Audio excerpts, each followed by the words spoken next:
Assalamualaikum warahmatullahi wabarakatuh. Salam sejahtera untuk semua, khususnya untuk para mahasiswa dan juga siapapun yang tertarik untuk mempelajari filsafat. Selamat bergabung di channel Perspektif Alternatif dan jangan lupa yang belum memberi subscribe, silahkan beri subscribe dan juga beri komen atau juga share ke yang lain ya. Saudara-saudara, belajar filsafat itu sebenarnya sesuatu yang sangat fitrah ya bagi manusia.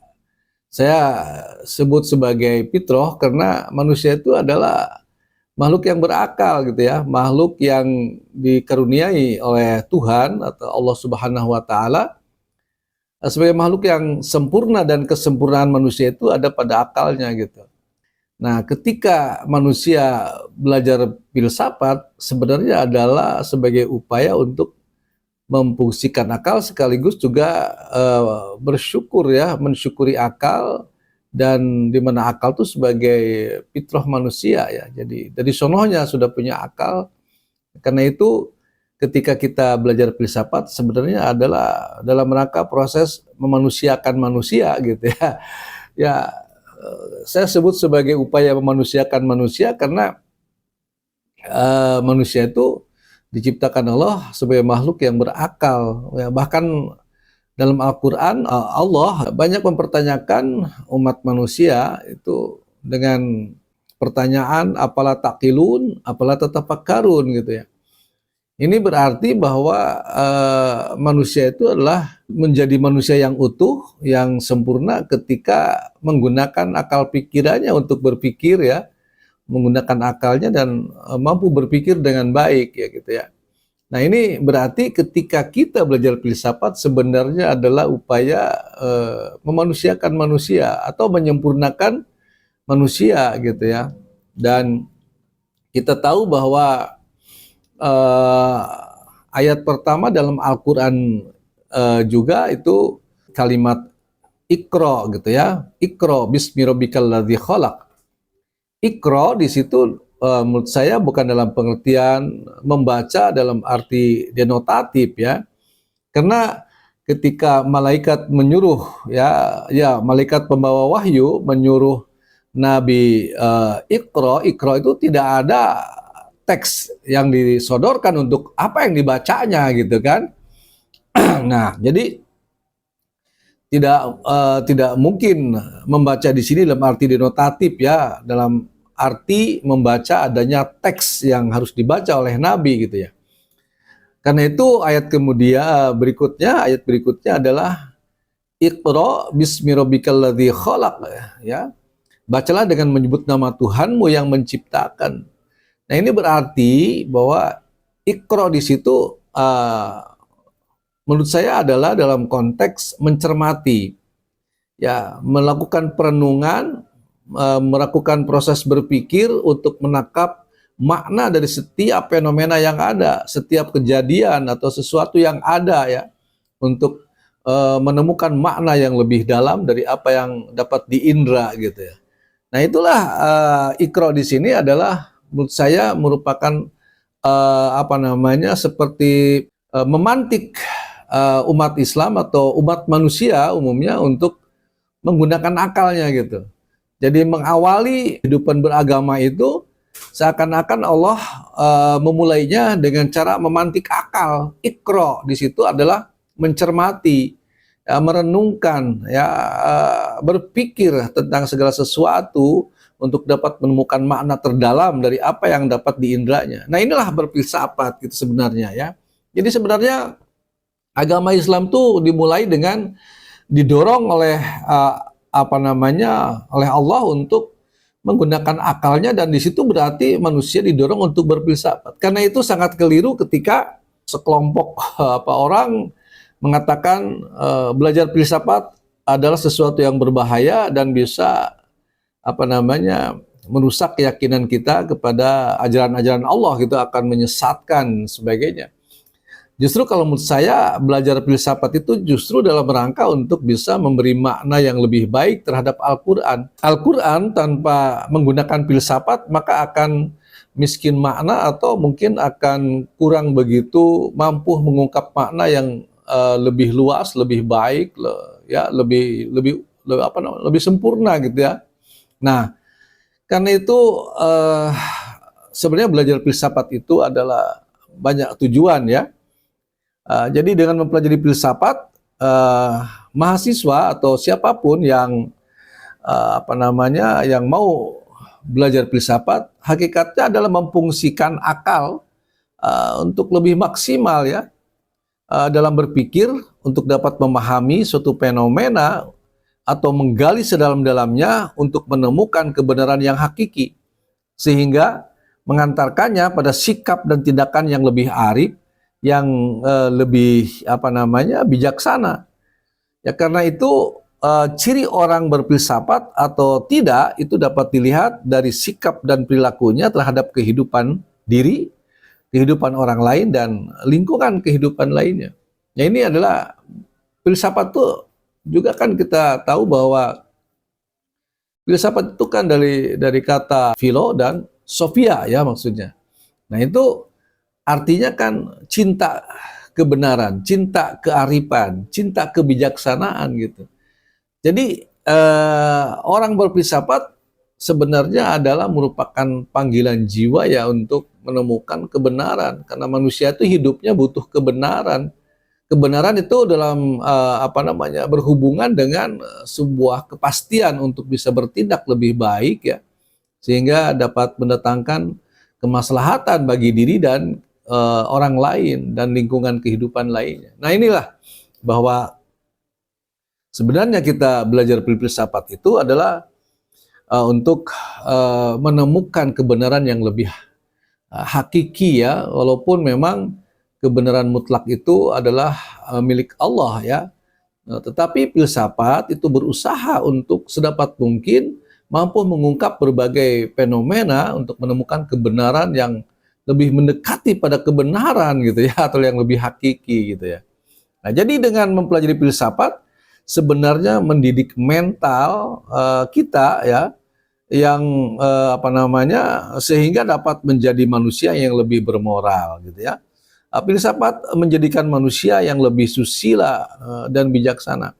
Jadi filsafat juga menjadikan manusia yang berilmu, filsuf ya, dipandang sebagai orang yang ahli dalam bidang ilmu pengetahuan yang selalu mencari kebenaran dari semua problem keilmuan. Di filsafat itu mengajarkan tentang kesadaran, kehati-hatian, kemauan, dan peranan manusia sesuai dengan kedudukannya sebagai makhluk individu, sebagai makhluk sosial, dan makhluk Tuhan untuk diaplikasikan dalam kehidupan. Nah itu adalah tujuan-tujuan dari filsafat, mempelajari filsafat. Jadi sebenarnya sekali lagi mempelajari filsafat sebenarnya adalah memantik akal kita, sekaligus memanusiakan manusia untuk lebih sempurna dengan menggunakan akalnya sehingga mampu menemukan kebenaran yang hakiki. Ya, jadi keliru sekali lagi kalau orang menganggap bahwa dengan mempelajari filsafat akan merusak keyakinan agama. Justru sebaliknya kalau menurut saya, ketika kita beragama tanpa menggunakan filsafat justru akan membuat agama itu menjadi miskin makna, nah, dan kurang mampu menjadikan suatu yang dapat menjadi pedoman hidup yang lebih baik gitu ya, yang mengantarkan manusia kepada kesempurnaan dalam rangka mewujudkan rahmatan lil alamin. Nah inilah filsafat ya. Jadi walaupun mungkin ada pada kenyataannya para filsuf seringkali meragukan agama dan sebagainya. Nah, itu tergantung dari mana dia memulai untuk bisa memulai berfilsafat ya. Karena kalau kita berfilsafat itu makanya di dalam Al-Qur'an itu ya, sebagaimana saya katakan tadi ya, dalam kalimat Iqra. Itu kan Iqra bismi rabbikal ladzi khalaq, dengan menyebut nama Tuhan. Jadi memulainya dari apa? Dari sebuah kecerdasan spiritual gitu. Jadi dalam berfilsafat itu harus juga melibatkan kecerdasan spiritual. Ya, jadi kalau kita misalnya saja di dalam Al-Qur'an gitu ya, ada sebuah ayat misalnya Inna fi khalqis samawati wal ardi wa ikhtilafil laili wan nahar la ayatin liulil albab. Ya, alladzina yadhkurunallaha qiyaman wa qu'udan wa ala junubihim wa yatafakkaruna fi khalqis samawati wal ard. Nah, ini adalah sebenarnya ayat ini terkait dengan filsafat, terkait dengan penggunaan akal ya, menjadi manusia yang mampu berpikir dengan baik ya. Karena orang yang mampu berpikir dengan baik itu akan menangkap tanda-tanda kekuasaan Allah gitu kan. Nah, ya bagaimana tuh orang yang berpikir kemudian mampu menangkap tanda-tanda kekuasaan Allah? Alladzina yadhkurunallaha qiyaman wa qu'udan wa ala junubihim wa yatafakkaruna fi khalqis samawati wal ard. Itu orang-orang yang mengingat Allah ya, mengingat Allah. Jadi di situ memfungsikan kecerdasan spiritual ya, menyadari betul adanya kekuatan ya yang maha agung ya, kekuatan yang tiada tandingnya ya, yang tak terbatas, yang memiliki kekuasaan terhadap segala yang ada gitu ya. Nah ini adalah satu kecerdasan spiritual yang mendasari atau yang menjadi dasar untuk menggunakan akal intelektual ya, agar dapat menemukan berbagai fenomena kehidupan dan bisa melahirkan sesuatu ilmu pengetahuan yang pragmatis ya, artinya ilmu pengetahuan dalam rangka memecahkan masalah atau berbagai masalah kehidupan.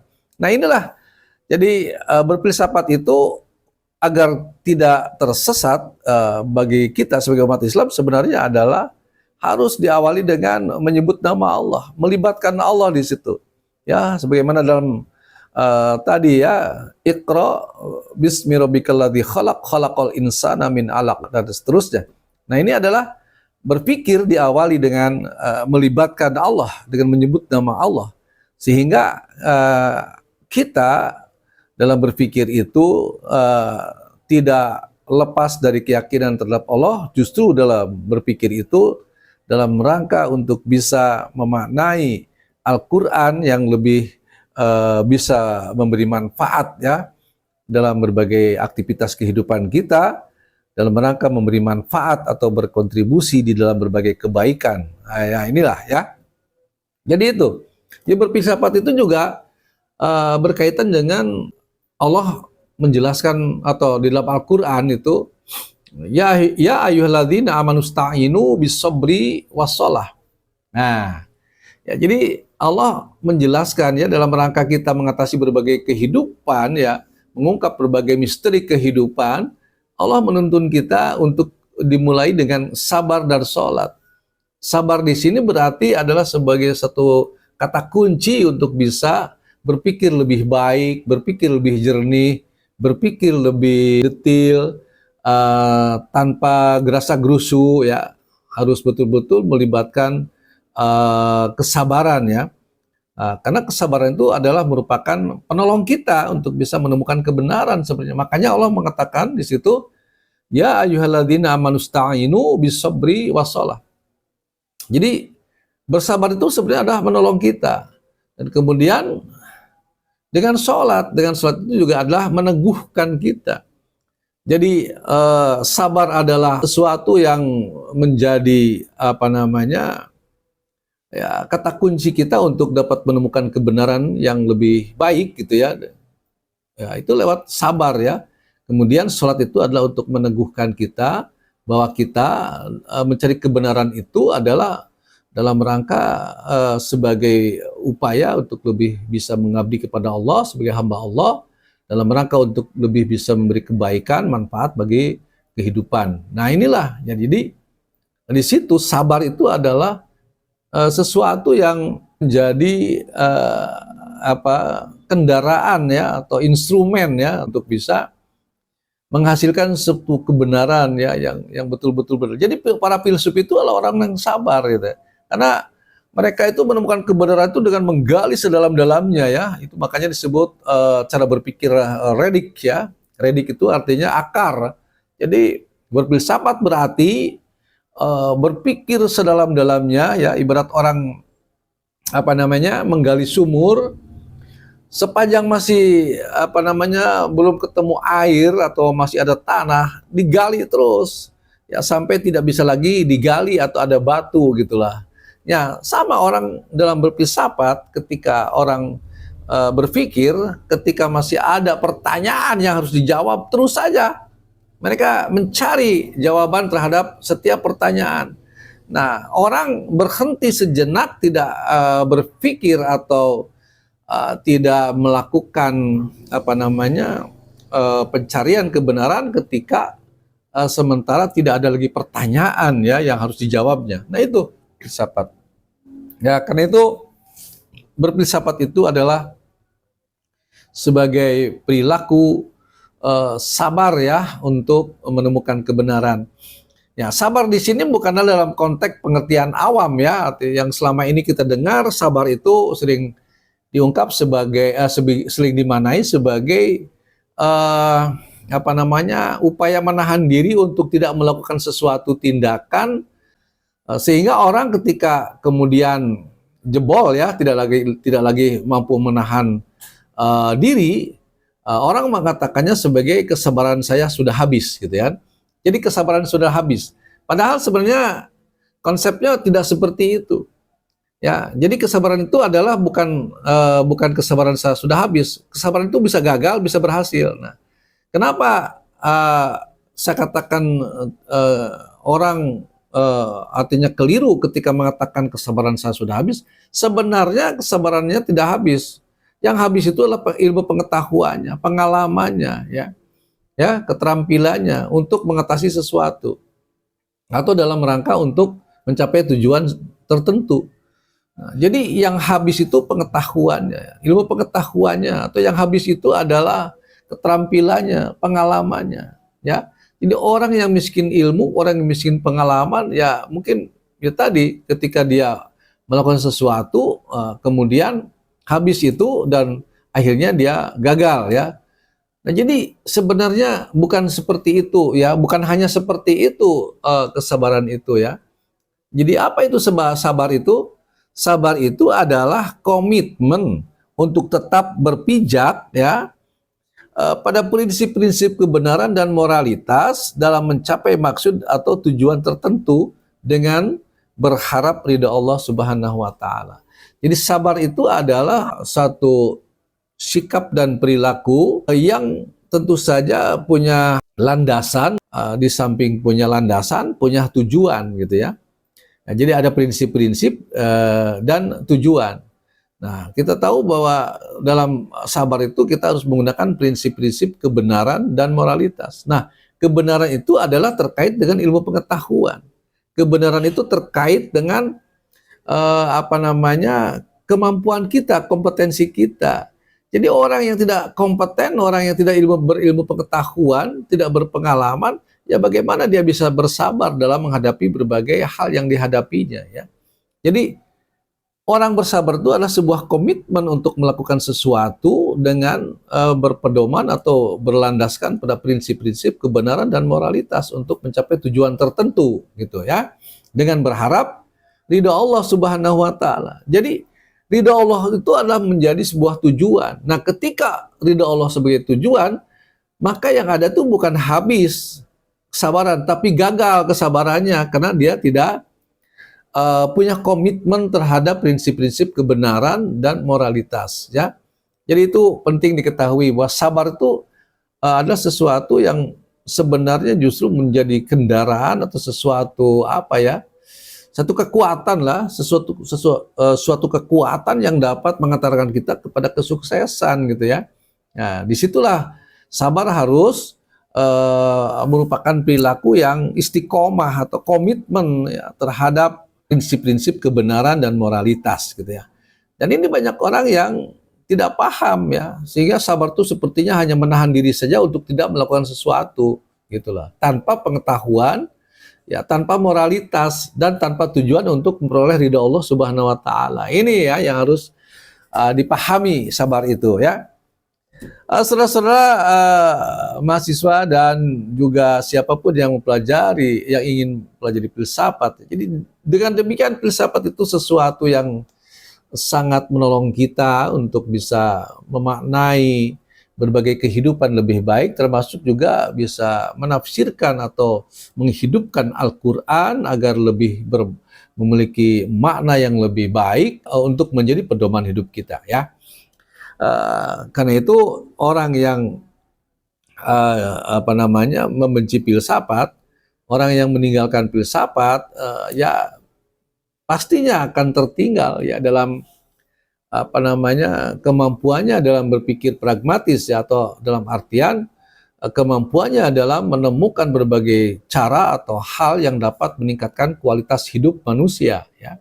Sehingga kita bisa melihat sekarang, ya, siapa yang sekarang paling banyak memberi manfaat dalam kehidupan secara pragmatis, yaitu dalam memecahkan berbagai kehidupan, ternyata bukan orang-orang kita, orang-orang Islam, bukan, tapi adalah justru orang-orang yang menggunakan akal pikirannya sehingga bisa mengungkapkan berbagai hal dan mampu berkarya, mampu berkreativitas, mampu menghasilkan berbagai hal yang bermanfaat, dan sekarang kita juga menjadi penikmat dari semua yang mereka hasilkan, ya. Kita bisa sekarang menggunakan handphone, kita bisa menggunakan laptop, kita bisa menggunakan kendaraan dan lain sebagainya, atau berbagai peralatan modern, ya, dalam kehidupan yang menolong kita untuk lebih efektif dan efisien dalam menjalankan kehidupan. Itu adalah karya orang-orang yang tentu saja ini diawali dengan kemampuan berfilsafat. Karena filsafat itu adalah merupakan induk dari segala kebenaran. Filsafat itu bukan induk dari segala ilmu pengetahuan. Nah, inilah, ya. Jadi sekali lagi, jangan tabu dengan berfilsafat. Justru karena dengan berfilsafat kita bisa memberi makna terhadap realitas kehidupan lebih baik, dan bisa berkontribusi di dalam melahirkan berbagai ilmu pengetahuan, ya. Dan dengan filsafat itu pula kita bisa menafsirkan Al-Quran lebih baik lagi, ya. Jadi Al-Quran itu sebenarnya adalah sesuatu potensi, ya, potensi. Jadi Al-Quran itu belum menjadi kebenaran aktual, ya. Nah, jadi ya boleh berbeda, ya, boleh berbeda pendapat, ya. Jadi menurut saya Al-Quran itu sebuah kebenaran potensial, bukan kebenaran aktualnya. Justru aktualisasi kebenaran Al-Quran itu adalah lewat filsafat, gitulah, ya. Jadi karena itu para mahasiswa dan siapapun yang ingin pelajari filsafat, ketika kita beragama dengan menggunakan pikiran, akal sehat, maka tidak akan terjebak oleh yang namanya mitos-mitos, tidak akan terjebak oleh doktrin-doktrin dogmatis yang seringkali bertentangan dengan akal sehat, gitu, ya.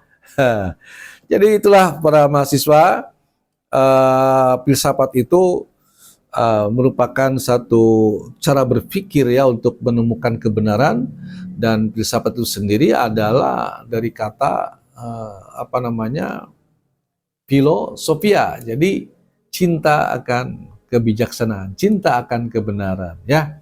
Nah, jadi menurut Plato misalnya, ya, bahwa filsafat adalah ilmu pengetahuan yang berusaha mencapai kebenaran yang hakiki, ya, sekalipun tetap bersifat nisbi, ya, karena kebenaran mutlak itu di tangan Tuhan, gitu, ya. Atau dengan singkat dikatakan filsafat itu pengetahuan tentang segala yang ada atau yang dianggap ada, gitu, ya.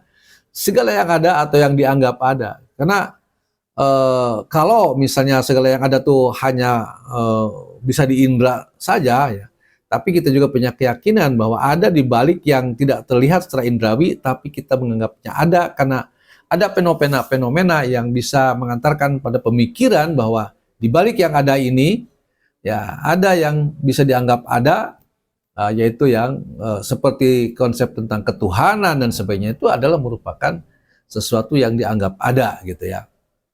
Oke. Kemudian Immanuel Kant, itu filsafat adalah ilmu pengetahuan yang menjadi pokok dan pangkal dari segala pengetahuan yang di dalamnya tercakup 4 persoalan ya. Jadi apakah yang dapat kita kerjakan? Jawabannya adalah metafisika. Apakah yang seharusnya kita kerjakan? Jawabannya adalah etika. Apakah yang sampai di manakah harapan kita? Jawabannya adalah agama. Apakah yang dinamakan manusia? Jawabannya adalah antropologi. Ya.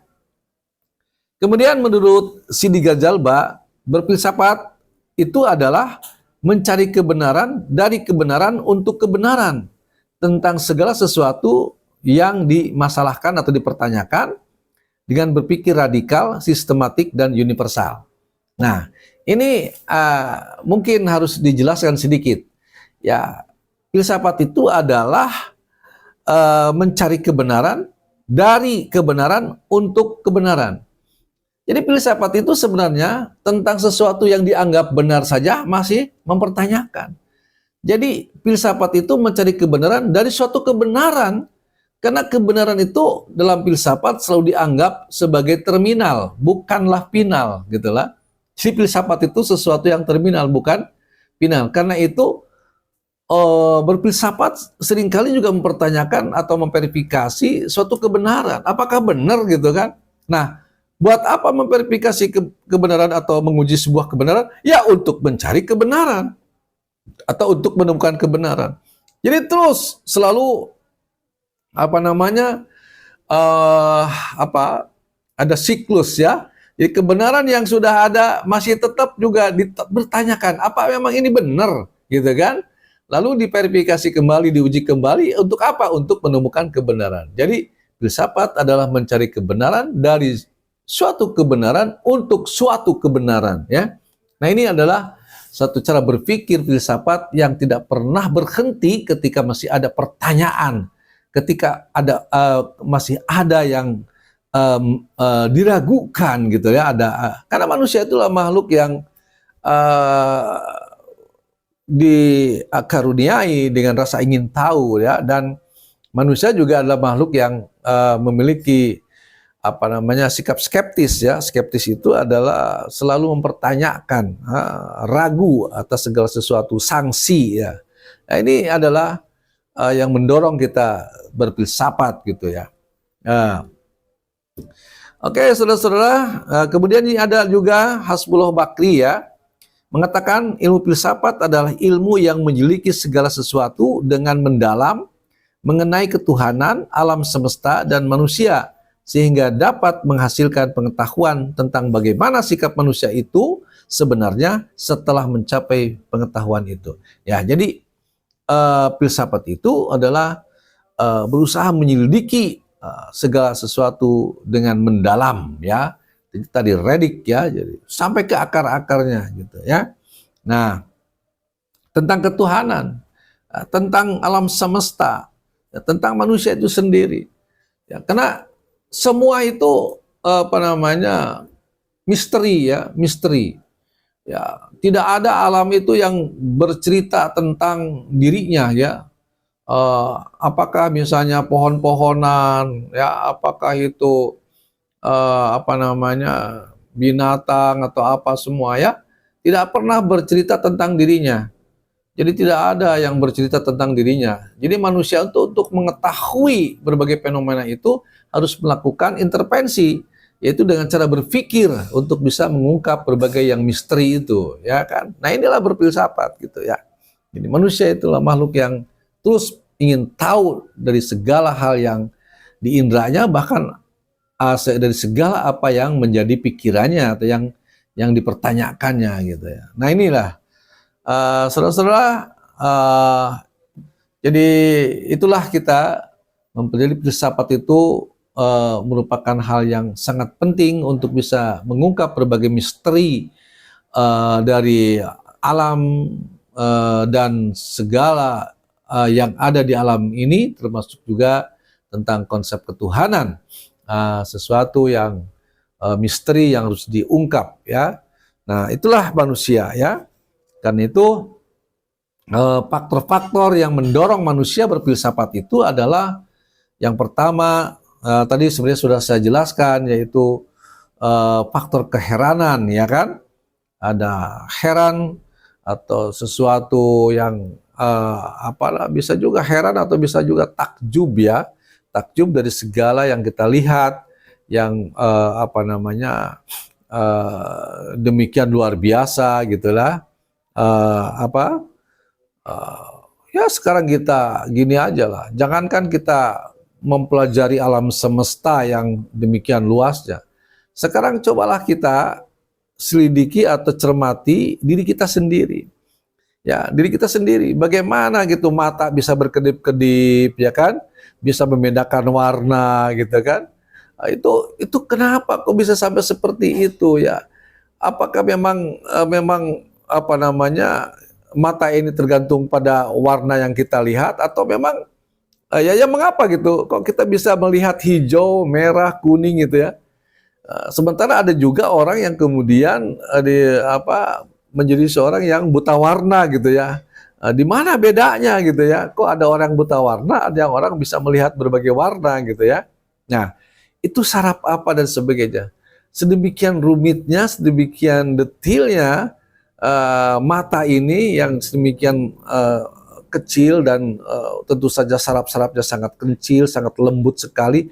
Kok bisa gitulah, apa namanya, siapa yang menciptakannya gitulah. Ya, kemudian juga tentang lidah kita, kok lidah bisa membedakan asin, manis, pahit, kita gurih dan sebagainya. Dari mana itu? Tapi ada juga orang yang kemudian juga kehilangan rasa gitu. Ada apa gitu, ya? Apanya yang menyebabkan orang kehilangan rasa? Itu kan misteri yang harus diungkap gitu, ya. Ya itu, dan kenapa itu kok sampai bisa seperti itu, ya?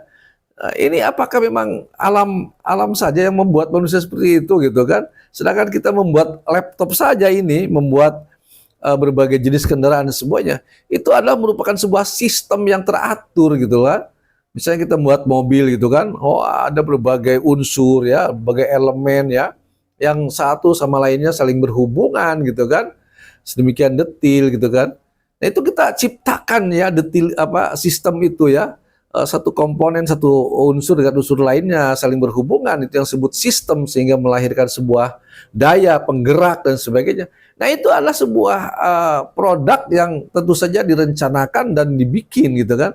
Nah sekarang manusia, apa memang manusia lahir begitu saja, misalnya jadinya begitu saja? Tidak mungkin tanpa ada yang menciptakannya gitu, ya. Kita lihat kemudian HP kita. Bayangkan, HP yang demikian kecil kok bisa menangkap warna, bisa menangkap gambar, atau apa namanya, bisa menangkap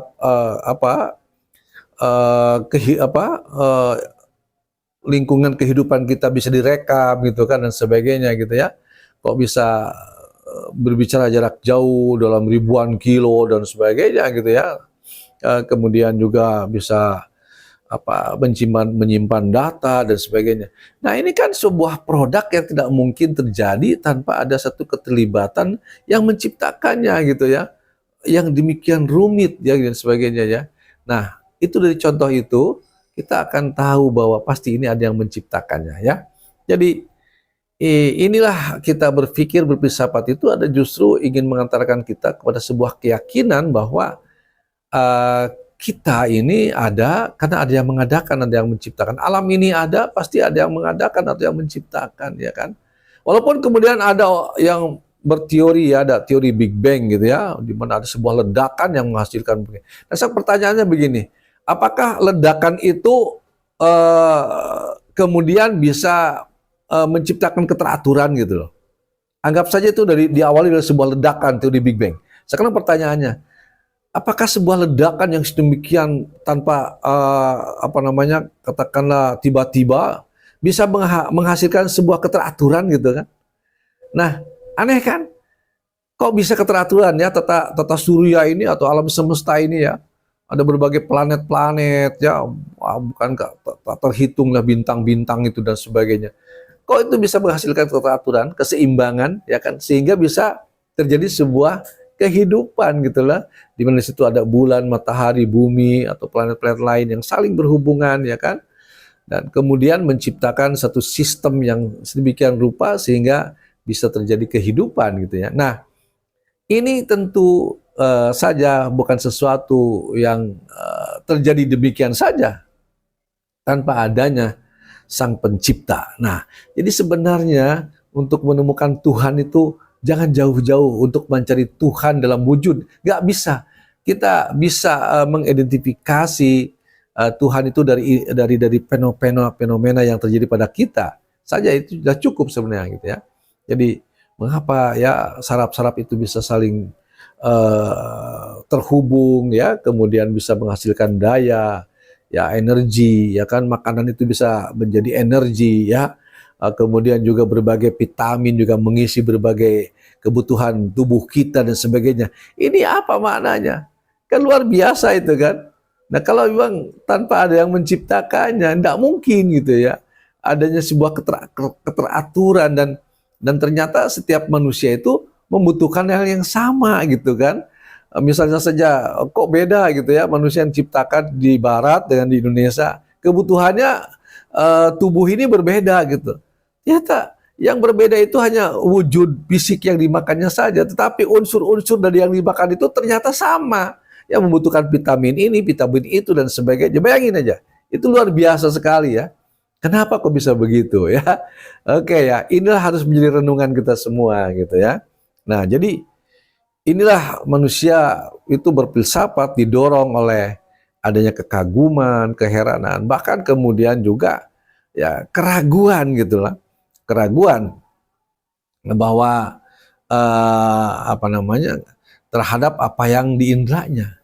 Jadi manusia juga ternyata tidak cukup percaya ya dengan apa yang diindranya.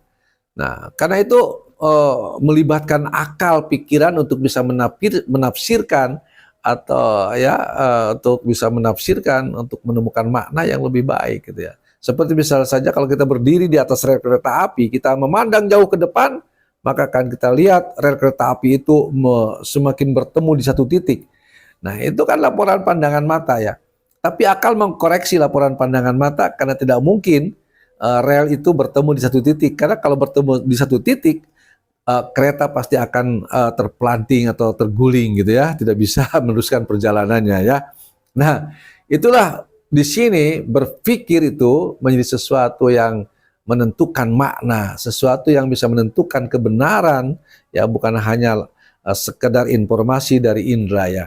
Karena itu Allah itu telah memberikan kelengkapan hidayah pada manusia ya. Ada 5 hidayah paling tidak ya. Yang pertama adalah hidayah insting ya, hidayah insting atau menurut Sigmund Freud itu itu ada id, ego dan super ego ya. Nah, insting itu adalah dorongan-dorongan yang alamiah, biologis ya dalam diri kita yang seperti kita bisa ngantuk, bisa lapar, bisa haus dan sebagainya ya, termasuk juga seksual. Itu adalah insting ya. Dan insting ini ada dua, ada insting libido dan insting thanatos ya. Nah, ini insting libido itu adalah insting kehidupan, insting kasih sayang ya. Sedangkan insting thanatos itu adalah insting yang destruktif ya, yang menghancurkan, yang merusak ya gitu kan, agresif ya, yang agresif. Nah, dan setiap orang tuh memiliki, bahkan bukan orang saja, binatang juga sama ya. Jadi insting ini adalah hidayah yang diberikan kepada tumbuhan, kepada hewan, binatang, dan manusia gitu ya. Nah, kemudian di atas insting ada indera. Nah, kita ini makhluk yang sempurna dengan indera ya. Dan ternyata bukan hanya manusia punya indera, ini termasuk binatang. Nah, fungsi indera itu untuk apa? Untuk menangkap pengalaman. Ya, untuk menangkap pengalaman. Nah, kita lihat binatang juga bisa menangkap pengalaman, sehingga bisa menjadi binatang sirkus gitu kan. Tikus saja, kalau ada temannya kena perangkap, itu sulit besoknya. Kenapa? Tikus mampu belajar dari pengalaman temannya. temannya kena jebakan itu, besoknya sulit lagi, tikus nggak bisa kita jebak lagi karena dia belajar di temannya. Itu luar biasa. Jadi indera ini ternyata bisa menangkap pengalaman gitu ya. Nah, tetapi ada hidayah di atas indera adalah akal. Nah, manusia ini punya akal yang tidak dimiliki oleh binatang gitu ya. Nah, kalau indera itu hanya mampu menangkap pengalaman, kalau manusia dengan akalnya mampu mengolah pengalaman, ya, bahkan bisa mengembangkan pengalaman, bisa berakselerasi dengan pengalaman sehingga seseorang bisa melampaui pengalamannya ya jauh ke depan gitu ya, bisa berimajinasi, ya, bisa merencanakan sesuatu sehingga melahirkan sesuatu yang kadang-kadang tidak diduga-duga gitu kan. Nah, inilah hebatnya akal manusia ya. Tapi sehebat-hebatnya akal manusia masih juga bisa tersesat untuk menemukan makna yang dan sebagainya. Sehingga ada hidayah berikutnya yaitu hidayah din, hidayah agama. Nah ya, jadi filsafat itu sebenarnya kan mau mencari kebenaran seringkali sulit untuk menemukan hakikat kebenaran yang terdalam, terutama dalam kebenaran yang tentang ketuhanan atau tentang kehidupan yang bermakna, sehingga Tuhan Allah itu kemudian menurunkan hidayah din, agama yang memberi petunjuk ya. Ya, ini Al-Quran itu kan petunjuk bagi orang-orang yang takwa gitu, yang tidak ada keraguan di dalamnya gitu kan.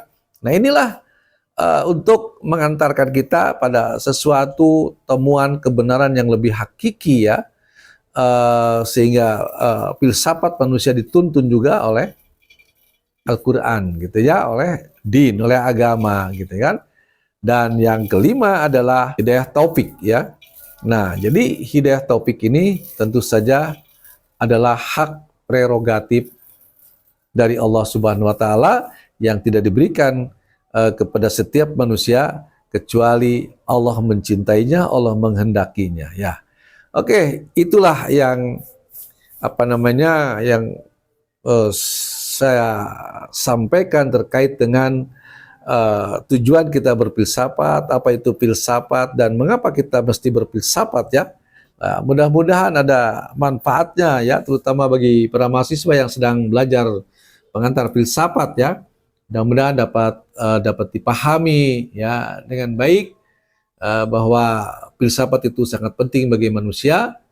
Bahkan dalam berfilsafat berarti sebagai proses untuk memanusiakan manusia, untuk mengaktualisasikan potensi-potensi manusia. Ya, karena manusia itu lahir ke dunia itu hanya membawa potensi. Kemudian aktualisasinya kita harus lewat belajar, lewat berpikir agar kita lebih bisa bermanfaat. Sekian, mudah-mudahan sekali lagi bermanfaat untuk siapapun yang ingin mempelajarinya. Mohon maaf apabila ada hal-hal yang tidak sependapat atau hal-hal yang mungkin tidak dipahami. Sekali lagi minta maaf. Billahi taufiq wal hidayah. Wassalamualaikum warahmatullahi wabarakatuh.